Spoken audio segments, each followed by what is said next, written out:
Hi friends, কেমন আছো তোমরা? আশা করছি তোমরা সবাই খুব ভালো আছো। আমার নতুন একটা ব্লগ ভিডিওতে তোমাদের সবাইকে ওয়েলকাম। রাত তখন 9টা মতো বাজে, বাচ্চাদের টিউশনি শেষ করে আর আমার দোকানদারি শেষ করে বেরিয়ে পড়লাম আমরা সবাই মিলে। এই দেখো ফাইনালি আমরা গন্তব্যে চলে এসেছি। আসলে আমরা চলে এসেছিলাম পয়লা বৈশাখে চড়ুইভাতি করতে পিসির বাড়িতে। এসে দেখি দিদি, বৌদি, বোন সবাই মিলে হাতে হাত লাগিয়ে কাজে লেগে পড়েছে। আর এখানে আসার পর আমরা 3টে দলে বিভক্ত হয়ে গেলাম।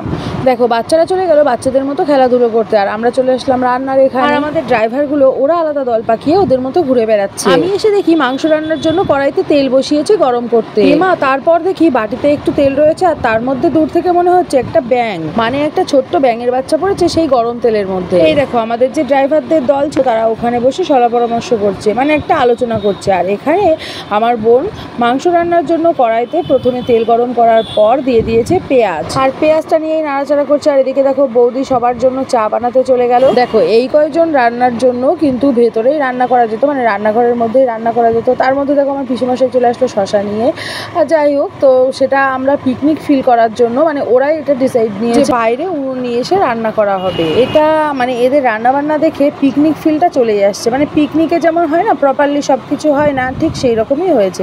সেটা তোমাদেরকে আমি বলছি। দেখো এখানে বাচ্চারা, মানে ওদের যে দলটা ছিল সেই দলটা ঘরের মধ্যে বসে কি একটা অবস্থা করছে সেটাই তোমাদেরকে একটু দেখানোর চেষ্টা করছি। মানে ওরা যে এক জায়গায় হলে সঠিক কি করে সেটাই তোমাদেরকে দেখাচ্ছিলাম। আর এদিকে দেখো পিসি বাড়িতে গণেশ পুজো হয়েছে, আর এখানে গোপালকে শুইয়ে দিয়েছে। আর এখানে দেখো মানে সবাই না একটু একটু করে খুন্তি ধরছিল। আর এই যেটা বলছিলাম পিকনিক ফিল হচ্ছে এই কারণে, কারণ দেখো মাংস কিন্তু অলমোস্ট কষানো হয়ে গেছে, ওখান থেকে তেলটাও কিন্তু ছাড়িয়ে গেছে, তারপর এসছে আলু দেওয়ার জন্য। তো পিকনিকে কিন্তু এই সমস্তগুলো হতেই থাকে।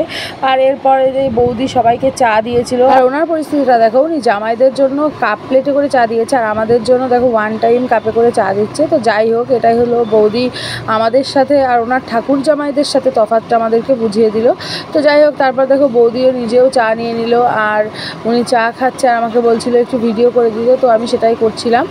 আর ওনার ফোনেও করেছি, আমার ফোনেও করেছি। আর এদিকে দেখো আমি একটু চাটা খাচ্ছিলাম, যদিও আমার চা খেতে খুব বেশি একটা ভালো লাগে না, তারপরেও আমি একটু সবার সাথে মানে থাকলে সবাই যেটা করে সেটা করতে হয় আর কি, তো সেই রকমই। আর এদিকে দেখো মানে আরেকটা বিষয় যেটা, মানে সব কিছু কমপ্লিট, রান্না প্রায় কমপ্লিট, তখন ওদের মনে পড়েছে যে লঙ্কা দেওয়া হয়নি। মানে আমিই বলেছিলাম যে তোরা কি এর মধ্যে লঙ্কা দিয়েছিস, কালারটা দেখেই আমি বলেছিলাম। আর তার আগে যেটা হয়েছে সেটা হলো আমার পিসি একবার একটু চেখে দেখেছিল, তো উনি বলেছে না ঠিক আছে লঙ্কা, মানে লঙ্কা দেয়নি, তারপরেও বলছে ঠিক আছে। তো যাই হোক, আর এখানে দেখো আরেক বাটি মাংস চলে এসছে, এটা হচ্ছে ওই পিসেমশাই রান্না করছে, মানে পিসেমশাইয়ের দাদা, এটা উনি রান্না করে নিয়ে এসছে, বলছে যে এটা একটু খেয়ে দেখ কেমন হয়েছে। তো মাংসটা এত সুন্দর হয়েছে, দেখো বাটিটা কিন্তু মানে শুধু বাটিটা খেতে বাকি রেখেছে। তো তারপর আবার একটু ওখান থেকে ঝোল। আরেকটা পরিস্থিতি তোমাদের জেনে রাখা অতি অবশ্যই দরকার। দেখো বোন গেছিল কড়াইয়ের থেকে 1 পিস মাংস আর ঝোল নিতে, আর দিদি বলছে না মাংস যদি দেওয়া হয় তাহলে নাকি ভাগে কম পড়ে যাবে। ভাবা যায় কি পরিস্থিতি এখানে। তো যাই হোক, তারপর দেখো মানে এই মাংসটা এমন কেউ নেই পরিবারের যে কিনা এসে খুন্তি ধরে ওটা নাড়াচাড়া করে রান্না করার পোস্টটা দেয়নি। তো যাই হোক, আমি আর বাদ যাবো কেন, তো ওই জন্য আমিও একটু পোস্টটা দিয়ে রাখলাম। তারপর দেখো সবাই মিলে একটু নাচানাচি হলো। রাত তখন 11টা পার হয়ে গেছে, তখন দেখো বাচ্চাদেরকে খেতে দেওয়া হবে। তার আগে বোন কিছু বাসন ছিল সেই বাসনগুলোকে মেজে নিচ্ছে। এখানে আমি আর পিসেমশাই বসে আছি, আর এই দেখো সবাইকে দেওয়া হচ্ছে, যে দলগুলো যেভাবে ছিল সেই দলকে সেভাবেই দেওয়া হচ্ছিলো। যেহেতু অনেকটা রাত হয়ে গেছিলো ওই কারণে আমিও খেতে বসে পড়লাম।